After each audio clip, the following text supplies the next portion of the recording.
Hello everyone and welcome back to another video from Apps Academy. In this video, I'm going to show you how to change the language within the Shein application. So let's get started right away. First of all, open up the Shein app within your device.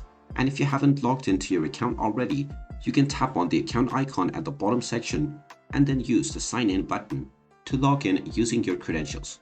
After you have been logged into your account, you will see the various different items on offer. Now, if you wish to change the language for the Shein app, then tap on the Me icon at the bottom right once again, and you will see the gear icon at the top right corner. Tap on this gear icon, and now you will be taken into the settings menu.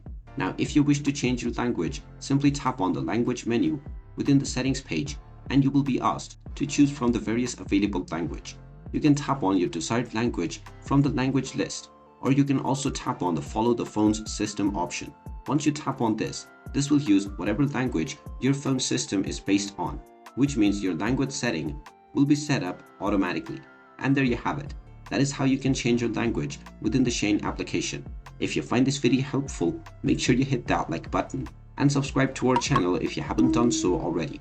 Also ring that notification bell to never miss another update from us. Thank you for watching, and I will see you again in the next video.